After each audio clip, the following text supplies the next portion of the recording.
I guess I'm going to kind of follow up where Representative Meadows was on numbers. You were saying that 20 million people now have insurance. What percentage of that is Medicaid expansion?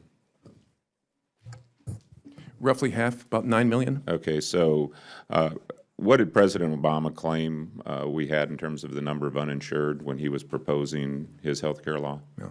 I can't remember, Congressman, exactly what he quoted. We want to there. use your percentage. You said 16%. Yeah. Oh, excuse me. The percentage of uninsured. Right. Excuse me. 16%. Okay, Yes. and we have 300 and some odd million people in the country, so 40, 45 million people. Yeah, 43 or so. Yeah.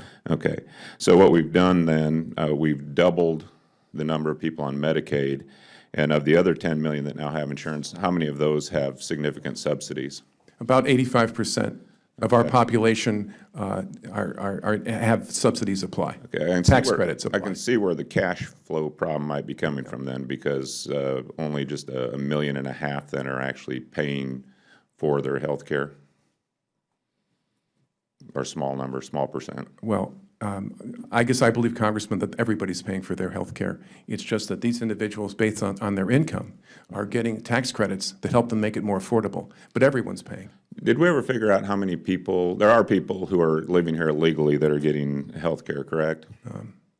Yeah, so I'm not familiar about the number of people illegals that are getting health care in this country. It seems like there was an estimate of, I don't remember, 10, 15 million people possibly that were getting that. You don't know. We're talking about the cost of deductibles. I think even President Obama acknowledged that too many Americans are straining to pay other physicians for their deductibles and cost. And I think somewhere that you'd said the deductibles had decreased $850. We've heard numbers thrown around in here, upward to $5,000 is the deductible cost. Yeah. Why the discrepancy? I mean, that's a big difference. Well, the median deductible in our plans actually was lower this year by about 5% from the year before to about $850.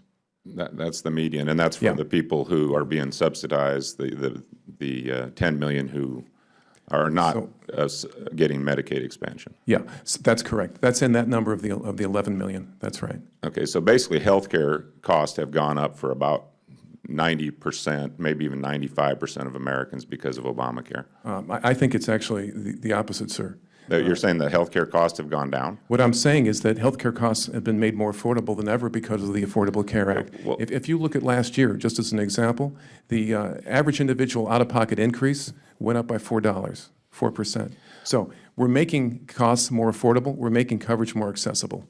And the co-ops are going broke, and there's been money that's come out. The court ruled that the Obama administration was using funds to subsidize insurance companies that wasn't authorized to do. That's probably a topic for another hearing.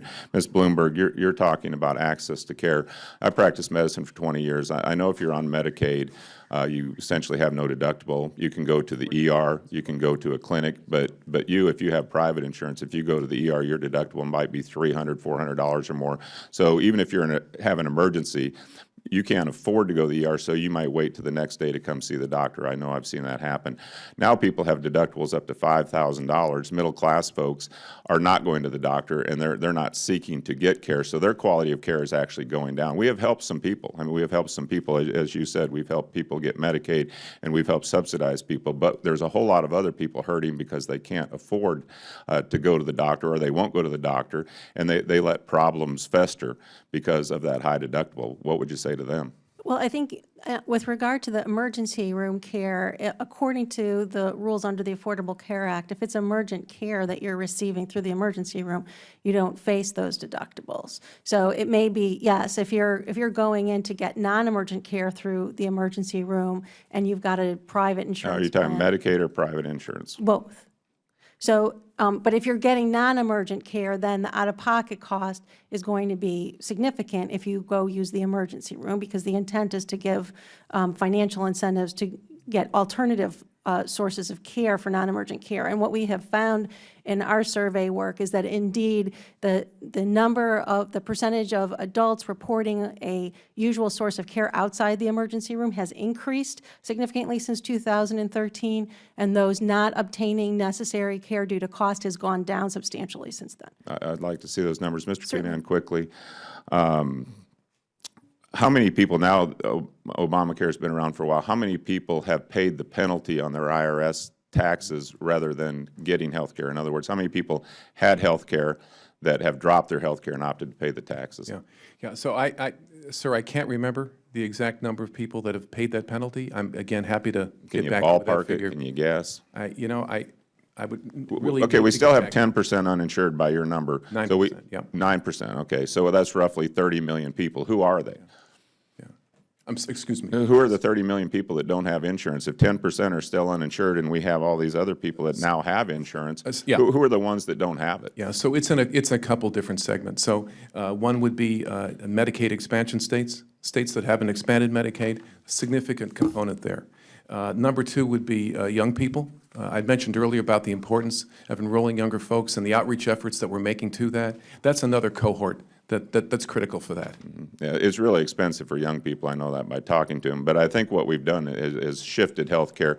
Some people that didn't have health care, or now they get subsidized, but a large group of people who had health care can't afford it now. So they're paying taxes to the IRS and going without insurance. And the ones that do have high deductibles, and they can't get health care because they're afraid to have to spend their deductible. But somehow you both seem to think this is a success. Not at all what we're hearing back home. Yeah. To your point, sir, around young people and affordability, the vast bulk of them would be eligible for subsidies, the tax credits, and think that would make that coverage much more affordable for them. But that's going to make the overall program. Anytime you give cash subsidies to somebody, it makes it way more expensive somewhere else, right? Yeah, as I said, sir, our job is to enroll people into affordable care. I think we've made good progress. We've got more to do, as you say. Sounds like socialized medicine. Thank you. I think the gentleman